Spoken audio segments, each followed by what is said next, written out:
यदि आपको ये पता चले कि प्रधानमंत्री, मुख्यमंत्री या कोई अन्य मंत्री अगर 30 दिन तक जेल में जाएं तो उनकी कुर्सी छिन जाएगी। जी हां साथियों, आज हम इसी विषय पर चर्चा करने वाले हैं। मेरा नाम है अजीत और आप देख रहे हैं अपना प्यारा परिवार रोजगार विद अंकित।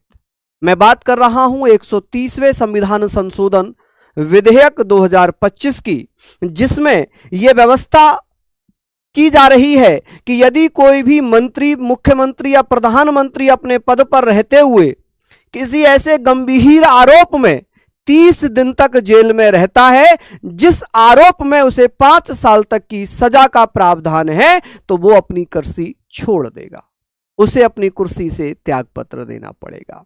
यदि वो ऐसा नहीं करता है तो इस अधिनियम में यह भी प्रावधान है, हालांकि अभी अधिनियम नहीं बना है, अभी केवल विधेयक है। इस विधेयक में यह भी प्रावधान है कि 31वें दिन उसका पद अपने आप ही रिक्त माना जाएगा। ये व्यवस्थाएं क्यों की जा रही हैं, इसके पीछे का कारण क्या है? कारण यह है कि अभी हाल ही में आपने देखा होगा कुछ ऐसे सांसद, ऐसे मंत्री, ऐसे मुख्यमंत्री जेल में रहे जिन्होंने जेल से ही सरकारें चलाई। जैसे कि एक रिसेंट एग्जाम्पल की अगर मैं बात करूं, रिसेंटली अगर एग्जाम्पल की बात करता हूं तो दिल्ली के मुख्यमंत्री जेल में थे और जेल से ही सरकार चला रहे थे।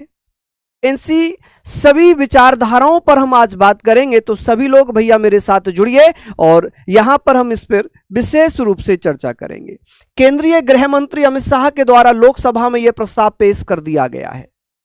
यह 130वें संविधान संशोधन विधेयक के नाम से पेश किया गया है, जिसमें यह कहा कि यदि कोई मंत्री, यहां तक प्रधानमंत्री भी इसके दायरे में है, इन्होंने कहा यदि कोई मंत्री या केंद्रीय मंत्री, प्रधानमंत्री 30 दिन तक अगर जेल में रहते हैं तो भैया राष्ट्रपति मंत्रियों के लिए प्रधानमंत्री से सलाह लेकर प्रधानमंत्री की रिकमेंडेशन पर उन्हें उनके पद से हटा सकते हैं, और यदि खुद प्रधानमंत्री हो तब भी राष्ट्रपति उनके पद से हटा सकते हैं।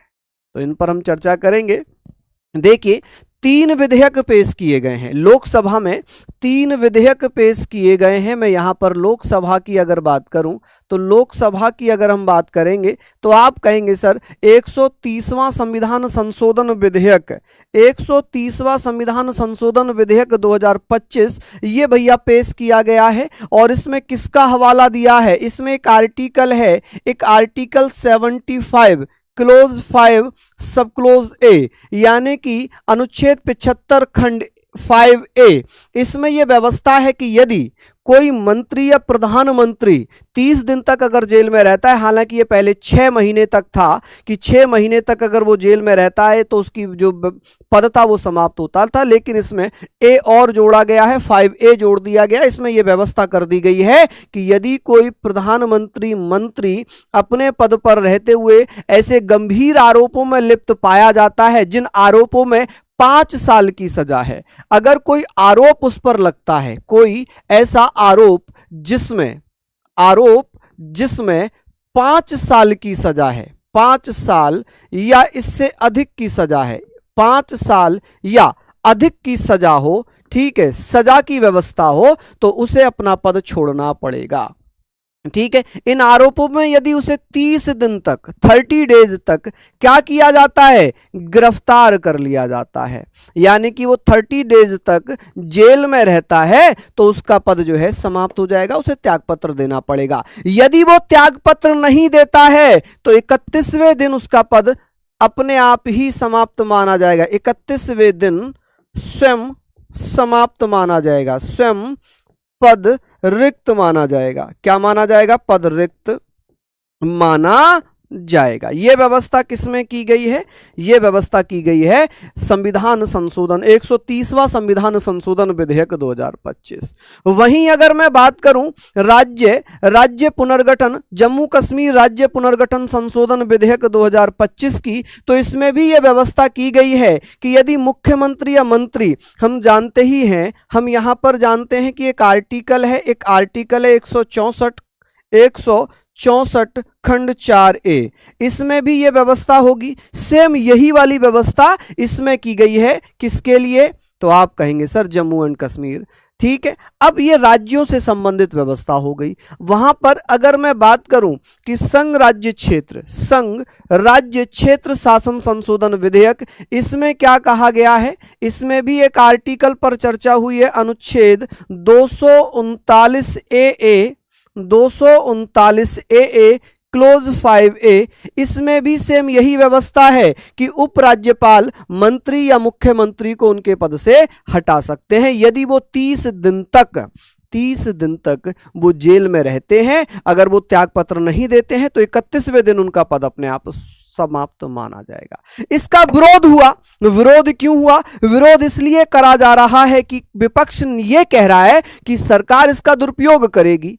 उन्होंने एग्जाम्पल दिए, जैसे सरकार ईडी का या कुछ संस्थाओं का दुरुपयोग करके नेताओं को या अन्य जो विपक्ष में है उनको फंसाती है, वैसे ही सरकार हो सकता है, ये मैं नहीं कह रहा हूं, ये विपक्ष कह रहा है, विपक्ष कह रहा है कि हो सकता है कि सरकार इन बिलों का, अगर ये कानून बनते हैं तो इनका दुरुपयोग करेगी। हालांकि सरकार ने इसका जवाब दिया। सरकार ने कहा है कि ये बिल लाने की मंशा सिर्फ ये है कि लोगों को जो ईमानदारी लोकतंत्र में झलकती है उस ईमानदारी को बरकरार रखा जाए, लोकतंत्र को जीवित रखा जाए, ये सरकार का कहना है। सरकार ने कहा है कि जो गलत है वो किसी भी पद का हकदार नहीं है, जो भ्रष्टाचारी है वो किसी भी पद का अधिकारी नहीं है। ठीक है, तो यहां पर ये विधेयक हो गए। हालांकि ये लोकसभा में पेश हो चुका है 130वां संविधान संशोधन विधेयक। अब इसमें क्या होगा? अब क्या किया गया है लोकसभा में, यानी कि लोकसभा अध्यक्ष की अगर मैं बात करूं, लोकसभा अध्यक्ष द्वारा इनकी जांच करने के लिए लोकसभा अध्यक्ष द्वारा क्या किया गया है, यहां पर अगर मैं बात करूं लोकसभा अध्यक्ष द्वारा क्या किया गया है भैया, एक समिति का गठन किया है जिसे हम कहेंगे संयुक्त संसदीय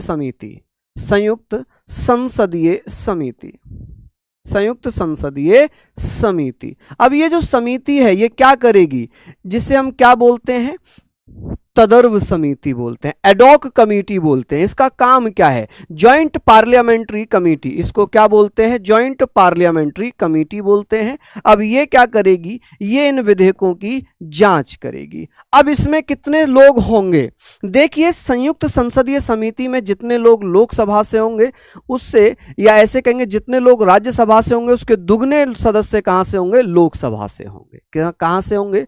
लोकसभा से होंगे।